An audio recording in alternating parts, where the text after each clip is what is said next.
just fine by me. We're going to select the Dunkirk for secondary fire. There go our secondaries. Aim a little bit low. Oh no, Emerald disappeared just as I started firing at him. That's it though, the shells look on target. They look very much on target. Goodbye, good sir. Haha!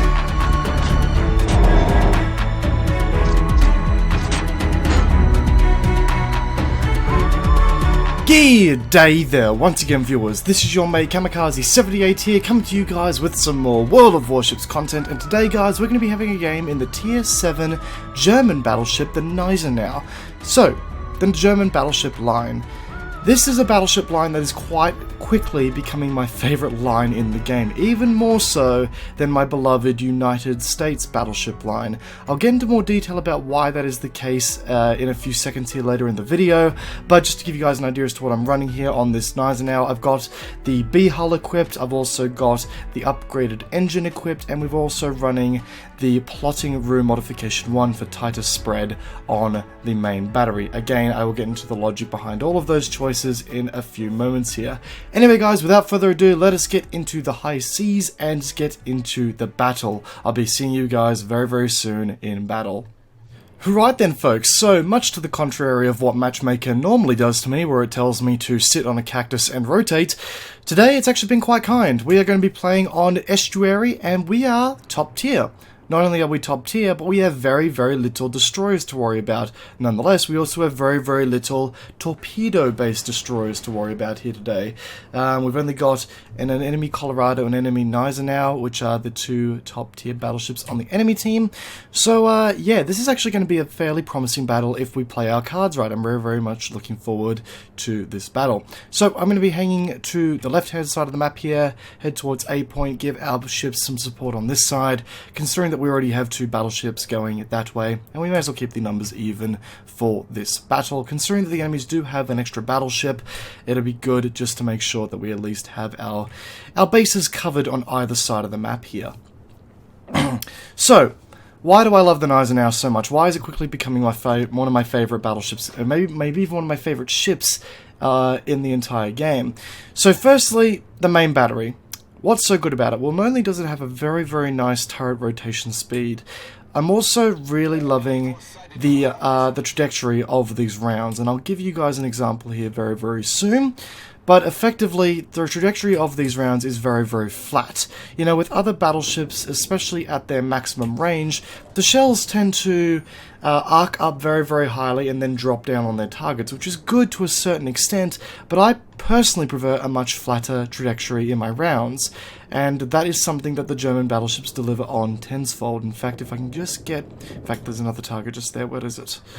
Is it Emerald just hiding behind the island there? He's dead still. And as you can see here, the shells are fairly flat, all things considered. There is a couple of upsides and downsides that comes from this, however, both from an act of balancing and just from an act of just how the rounds work. As you can see, we citadel that Emerald there very, very nicely. So, a good thing about this type of shell trajectory is that it comes with very, very nice penetration against a lot of ships. Sometimes you're much more likely to over-penetrate, but if you can hit that sweet spot, you are much, much more likely to grab yourself a citadel, as we did on that Emerald. However, as a result, from a balancing perspective, I see mostly, these shells tend to have a much higher dispersion. If RNGesus smiles upon you, then you are most definitely going to get a very, very bountiful hit, and you're going to potentially do a lot of damage to a target. But if he does not smile upon you, then you're going to get it's going to be a shotgun-like blast of rounds that hits a very, very wide area of effect. So, yeah, you can get very, very lucky and very, very unlucky with these shells. We've actually gotten a bit lucky with this shell type, with this shell volley. However, we have fired a little bit too short of that Dunkirk there, and as a result, missed him for the most part. So this ARP here is started moving into battle with us here. So we're gonna sort of turn our nose in and get a little bit frisky here. Get a little bit frisky on the engagement. So something else that I really do like about the German battleship line, and this ship in particular, is its secondary secondary armament. Basically, guys, I tend to play a very aggressive role with battleships. I like to get in there, I like to get dirty, I like to see what I can do in regards to into brawling with enemy ships.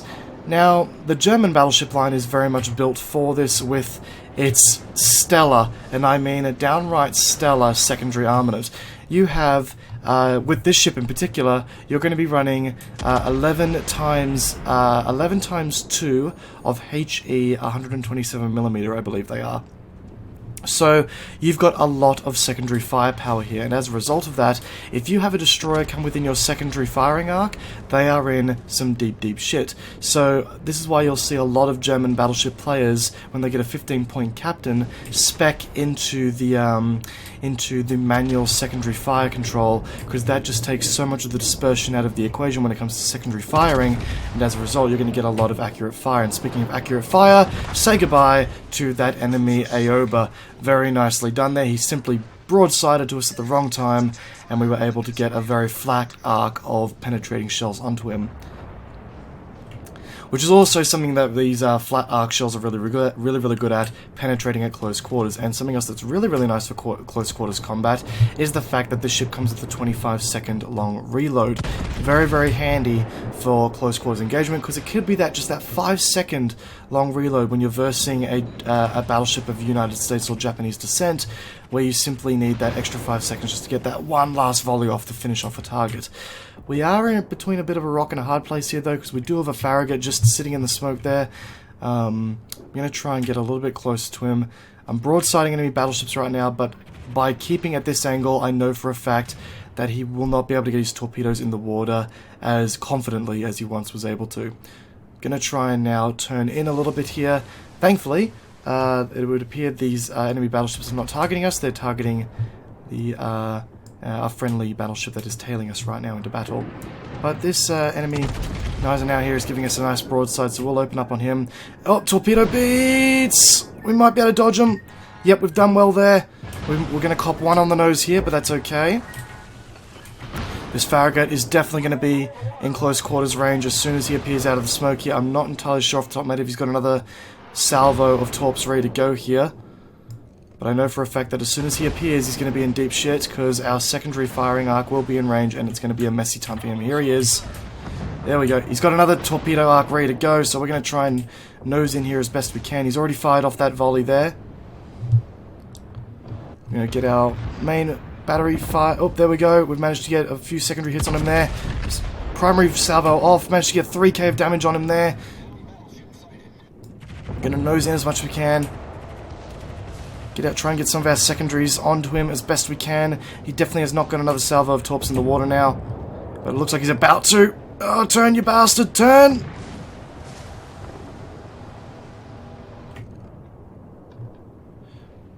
We're going to get the kill here, I think. There we go, the secondaries coming through. Now we've got a Dunkirk to take on, and we're going head on with this Dunkirk here at the moment. This will be very interesting. He's in fact reversing, so he's not keen. He doesn't want none of that shit. And we've also got the enemy Gneisenau. In fact, can we get a torpedo? No, we've got an enemy. We've got a friendly ship in the way there, so a torpedo wall would most likely result in our friendly's doom, so we will not go for that run there.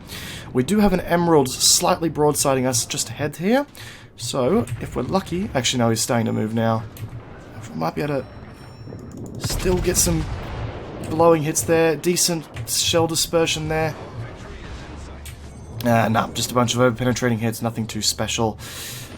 Oh, that Dunkirk is, thankfully, not a great aim. Or he's just not having RNG Jesus smile upon him in regards to his shell dispersion there, so that's just fine by me. We're going to select the Dunkirk for secondary fire. There go our secondaries. Gonna aim a little bit low. Oh no, Emerald disappeared just as I started firing at him. That's it though, the shells look on target. They look very much on target. Goodbye, good sir. Oh, that was gorgeous. So that is one less cruiser for us to worry about in this game here. Now we're going to completely dart it towards this Dunkirk, because I believe, in fact we're going much faster than him, and if he keeps this up, we will be able to quickly broadside him and then get a torpedo wall off. That is also something that the Gneisenau has going for it. It's volley of torpedoes. You've got a set of 3 on each side, which means that you can really get the upper hand in close quarters battleship engagements if you do so require it. Is he aiming at us? No, he is not at this stage, but he is turning out ever so slightly. See if we can get some nice and early hits on him. Yep, there we go. So what we're going to do is we're going to try and get a nice and early broadside on him here. Do-do-do-do-do, there we go, another 6k of damage. Again, guys, just the penetration value of this ship. As you can see, he is nosed onto me right now. Does not matter. This ship does not give two shits if he's nosed on or not. I'm simply just able to keep on penetrating him right like that. In fact, I don't even think we'll need the torpedoes at this stage, but you know what, just for good measure, we'll plop them in the water. It's going to be a race between who gets this kill between myself and this... Oh, he's now aiming at us. We're going to have to get the kill here nice and quickly. Oh, there we go. That's it, buddy. You got nothing on this shit. Come on. What's going to get the kill? We're going to get the kill with the main battery. Wouldn't have mattered. The torpedo hit him either way. So, yeah, guys, there we go. We're up to 4 kills so far. Off to a fantastic start here. Now, I'm also going to try and see if we can get an early kill on this Pensacola here, or get a nice kill on this Pensacola before the match ends. I'm not sure if we will be able to, but you know what? We might get a very, very lucky salvo here. He is coming very close to broadsiding us entirely. Is he turning? No, he might be slightly turning here.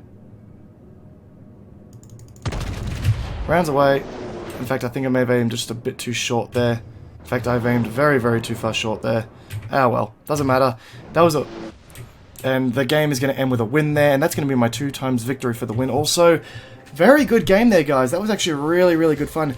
And we ran into a lot of close quarter scenarios there, as you saw, but it didn't matter. This Gneisenau just takes control of these close quarter situations and really just shows who's boss.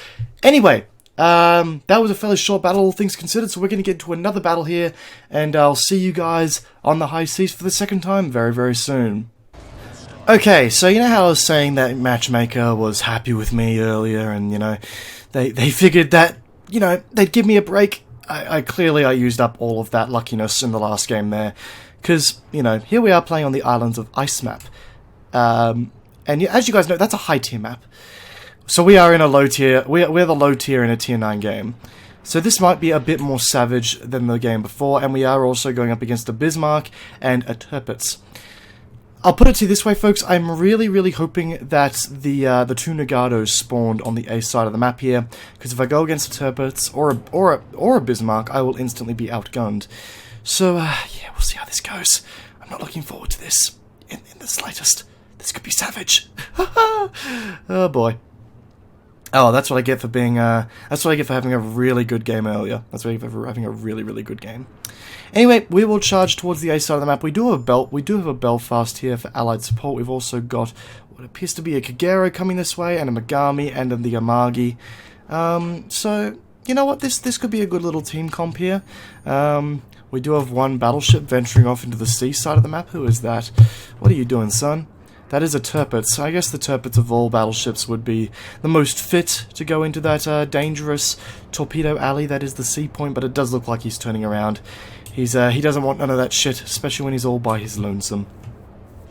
So, yeah, I can definitely see where he's coming from there. Hopefully, we can show who's boss here and prove that the Gneisenau is a decent ship despite it being thrown into a fairly up-tiered game. I'm also a really big fan of the speed that this thing comes with out of the box, because, you know, the Colorado out of the box, it's a slow-ass ship, and it's the equivalent to the Gneisenau, and I think it comes with, like, I think the Colorado part of me goes like a whole whopping 18 knots, folks, whereas the Gneisenau comes out of the box with an 30 knots and a very nice rudder shift time, so it's a much more maneuverable ship by comparison, something I'm a huge, huge fan of. We're already detected, which means that there is a destroyer in this section of the map, and there is a Fletcher and 2 Kageros, which means there's going to be quite a few torpedoes coming our way if we're not careful. So we're going to have to play the very careful game here to a certain extent. There's one of the Nagatos, there's the Bismarck. Oh, look, an Atlanta! Oh boy, an Atlanta that's providing a semi broadside here, and he shows no... Oh, he's turning in now.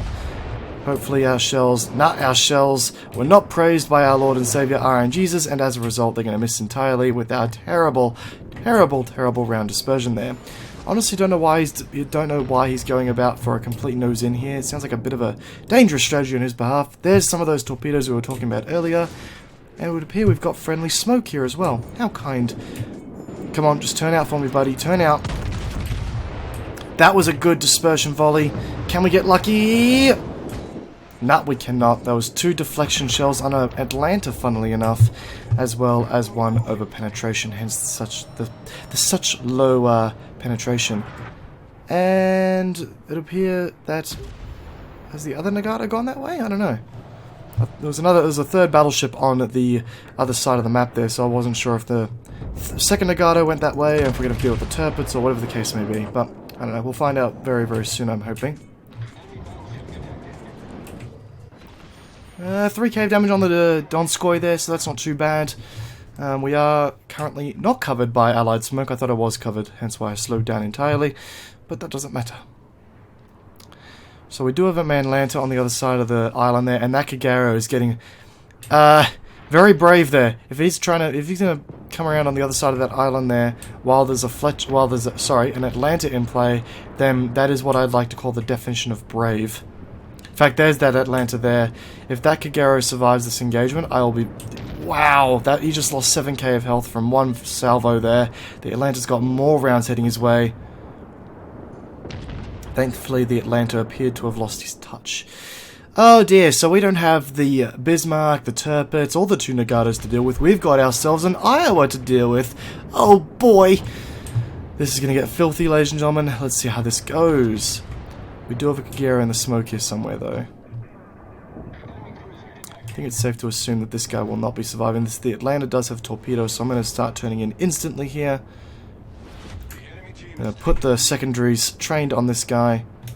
Oh, hey, friend. 1 salvo should do it. Bye, son. We did not steal that kill, by the way, ladies and gentlemen. We merely secured it.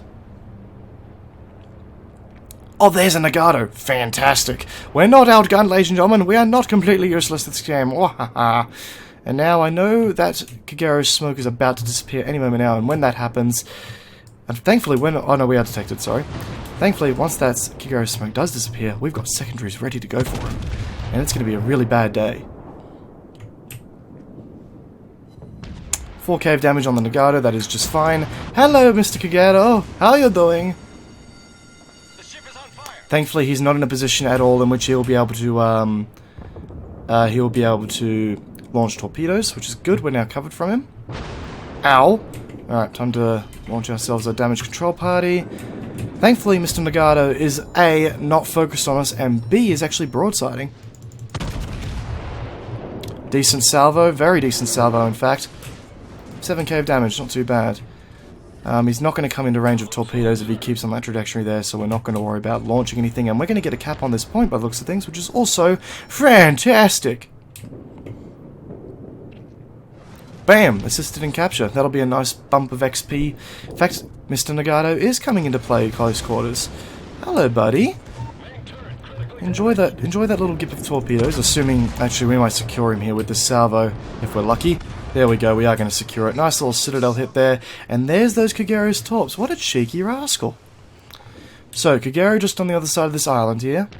He has fired off 1 salvo of torpedoes. So, 2 ships down already. Admittingly, they will kill secures, but that's okay. Iowa's coming into play as well. We might actually be able to nail ourselves an Iowa kill here. But then again, I've got to be a bit wary of this Kagero. I'm scared that he does have a torpedo salvo ready for us as soon as we emerge here. That's why I'm going to stay nice and close to the island. Start turning in now. Gonna get myself... Oh shit, he's fired. And we're kind of broadsided out. Oh, never mind. We have been praised by the Lord and Savior, our in Jesus. 12 seconds out on a reload on the torpedoes. In fact, he's turning in now.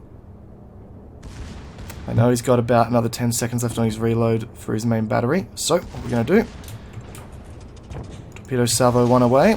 And then we're going to start turning right now. There we go. He knows that we've fired off our torps. There we go. Another 3 cave damage on him there. He's firing off HE now, but little does he realise... In fact, he might be going for a ram at this point. He is going for a ram, I think. Come on, turn, turn, turn, turn, turn! Fire away! Come on! Come on, get the kill, get the kill, get the kill! Come on! Oh, no! Oh, son of a bitch went for the ram. I'm okay with that though. We managed to nail a kill on an Iowa. Mind you, it was a ram, but if it wasn't, we got ourselves a kill in a tier 9 as a tier 8. Another 3 kills there, ladies and gentlemen. Another 67k of damage. We got a cap on the point. We got 3 hits with our with our salvo that he's telling me to eat a dick. Gotta reply in the true Australian fashion. There we go. That's about as Australian as you can get. So, I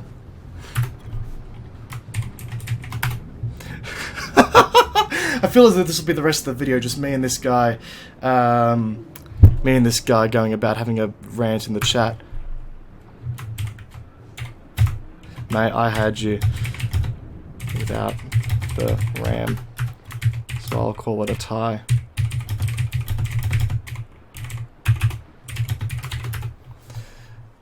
Oh dear, very, very good fun, ladies and gentlemen. So what I'll do is I'll last the recording out and we'll wait till the oh, very good. This guy's in a good mood. I like people who are good sports. Normally I'd get a little salty about being ram, but this guy's being a good sport, so I'll happily let it slide. Anyway, guys, what I'll do here is I had a bugger all XP left, and you had nearly double. Ha! Yeah, you were in trouble. Dearie me. Anyway, so I'm gonna cut the video now. We'll wait till the end card, and then we'll go about doing the outro here, folks. But yeah, that was really, really good fun. I'll probably end up chatting with this guy for a bit of longer now. Alright guys, so here we are at the end card of the game. As you can see, we got 3 torpedo hits, 1 citadel, 2 floodings, 1 fire, 3 destroyed overall. For some reason I managed to make 621,000 credits despite only making 961 experience points. I do believe I came out of that game with, yeah, I completed a task and I also completed a mission, so it's quite possibly the extra amount of credits came from one of those. So something I will end on this video, guys, is saying that the German battleships are just great fun. Like, there are times where you will lose a ram, or you will lose a bow on engagement with an enemy battleship, or a stupid ring around the rosy engagement, close quarters engagement with an enemy battleship, but you'll always come out of the game laughing. The German battleships are just great bloody fun. So if you like playing aggressively as a battleship player, then I can't recommend this line enough. It is just so much damn fun, and you can bet your ass once I get the Bismarck, you'll be seeing it on the channel also very, very shortly. So guys, if you enjoyed today's video, whether you found it entertaining or informative, please do feel free to backhand that like button, it would be greatly appreciated. And if you've got any experience with the Gneisenau yourself, leave it down in the comment section down below. Also, if you find yourself backhanding that like button and you're new to the channel, then please do feel free to backhand that subscribe button whilst you are at it. Once again guys, I hope you enjoyed today's video, peace out, and I'll be seeing you guys next time. Have a good one.